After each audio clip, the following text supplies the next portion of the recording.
Today we are going to go over writing and graphing inequalities.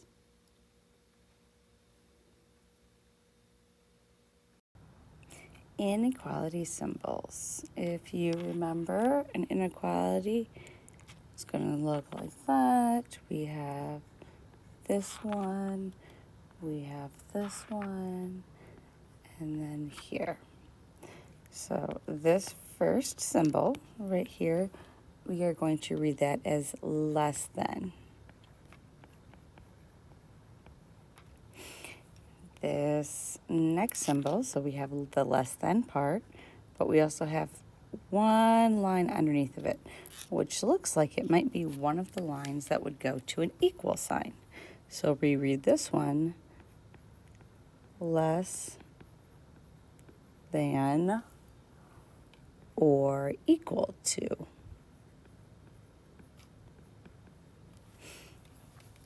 This third symbol over here is opened to the left. That one is going to be read as more than.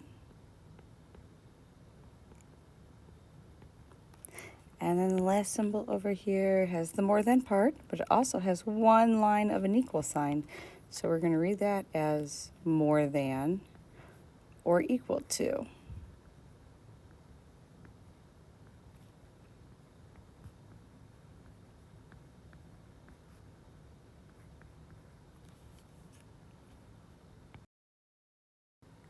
Graphing inequalities. So we're going to graph inequalities. It's going to be on a number line. Okay, we're going to go ahead and put the graph of the inequality. We're going to go ahead and graph that on a number line. Okay, so when graphing inequality on a number line, here's our example. We have x is greater than or equal to -2. When we go ahead and graph that, we need to make sure that the arrow is going to point towards the possible solutions. So if x is greater than or equal to -2 at -2, so it could be -2. It could also be greater than or equal to. So it can be greater than, it can be all the numbers bigger than -2. Okay, so up here I wrote that out. It means x is a number greater than or equal to -2. So 0 is greater than -2, so x could be 0. 2 is greater than -2, so x could be 2. All the way down here not shown, but 10 is a number bigger than -2, so x could be 10. Those are all possible solutions to this inequality. Okay, you have two different options of circles when graphing the inequality, okay? So what circle do we use? So an open circle. We are going to go ahead and use it if we have less than or greater than, okay? Because the answer is going to be less than or greater than that number. It is not going to include that number. So like on number 1 here, I put a open circle, and that reads is x is less than 1. Okay, x cannot be 1, but it can be less than. So x can be any of this part here. Okay, x can be 0, x can be 0.5, but x cannot be 1. Now, on the closed circle, over here, a closed circle, we're going to do that if I have less than or equal to, greater than or equal to, because the answer could include that number. So if it can be included, it's going to be a closed circle. So right here, closed circle at -1, going to the right. You could read this one as x is greater than or equal to -1. X could be -1. X could also be 1. Okay, it cannot be -2, but x could be -1. So that is why we have the closed circle. Closed circle includes that number. We'll have the or equal to section. Open circle does not include that number and will not have the or equal to section on the inequality. Okay, there is no line underneath. Line underneath, closed circle. No line, open circle. Okay, so now we are going to translate inequalities. So we're going to take a number sentence, we're going to write it out mathematically, and then we are going to go ahead and graph it on a line. So the first one we have is a number less than 10. So I have a number, don't know what that is. Okay, and it's going to be less than 10. So that number is going to be smaller than 10. So a number less than 10. Now, we need to go ahead and graph that. 5. I'm going to skip count here on my number line. As long as your number line includes the number we need, okay? So the number is going to be less than 10. Can it be 10? No, it cannot be 10. So an open circle at 10, but it can be 9, it can be 5, it can be negative 20. Okay, the number just needs to be less than 10. So I'm going to go here and point it in this direction.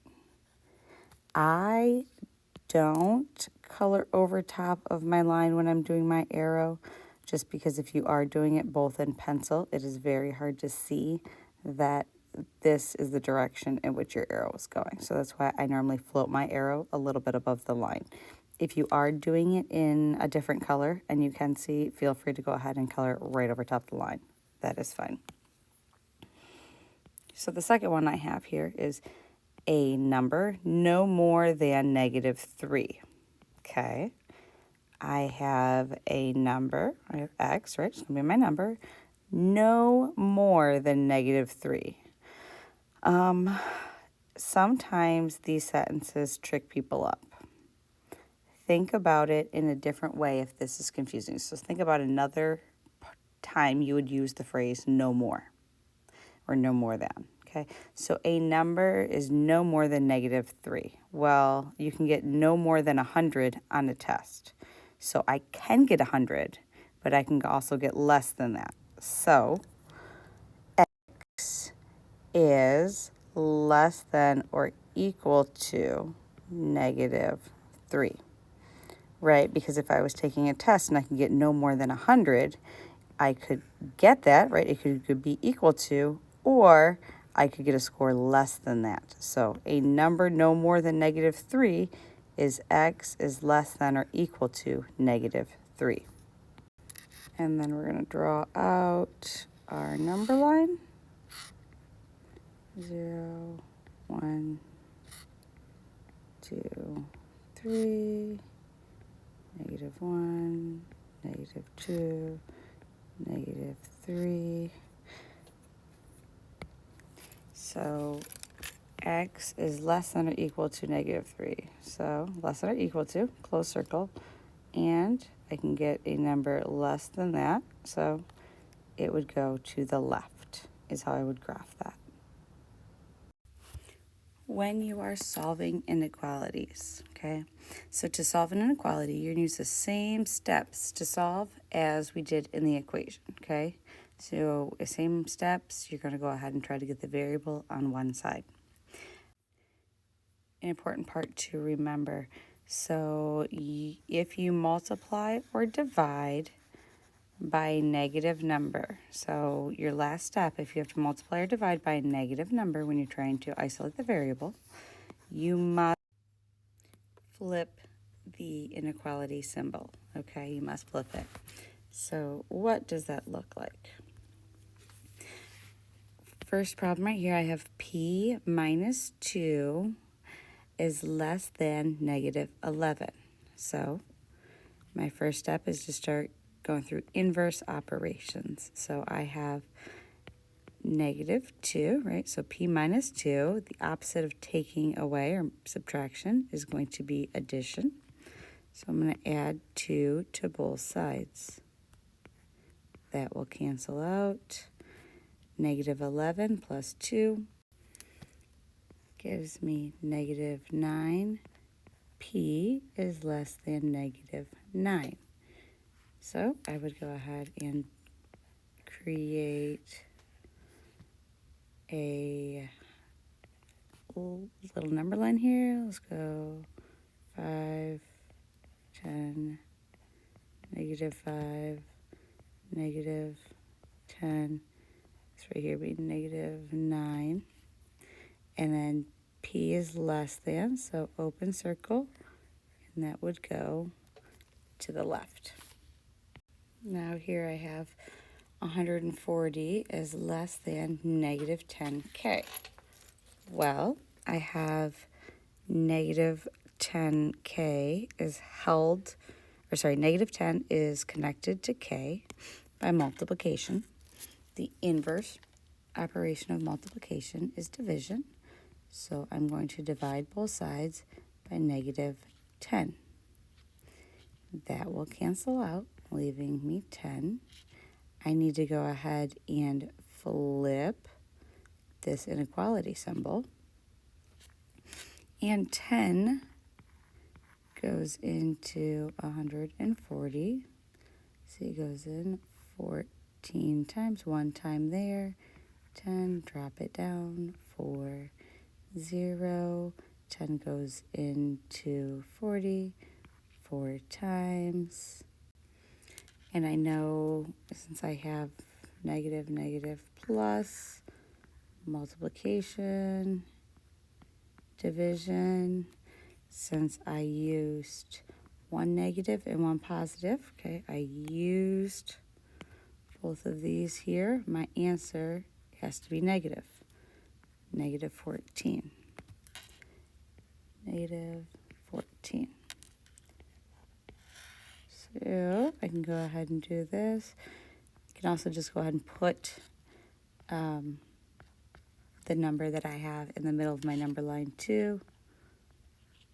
12, negative 15, negative 16. And I said negative 14 is greater than K. So negative 14 on my number line is here, open circle, because there is no line underneath of it. And K is going to be less than it. So negative 14 is going to be the biggest number I can get to. K is going to be there. So negative 14 is greater than K. So negative 14 is the biggest number I can get to. Close. And you're just going to go this direction, because K can be any number smaller than negative 14. So in order to go ahead and prove this, that the flip works, I can take negative 15. Okay, so let's prove this. We got negative 15. Okay, we're going to put that in, times that by negative 10. Negative 15 times negative 10. Well, 2 negatives, so my answer is going to be positive, gives me 150. And 140, 150 is what I just got. And 150 is greater than 140, so that is correct.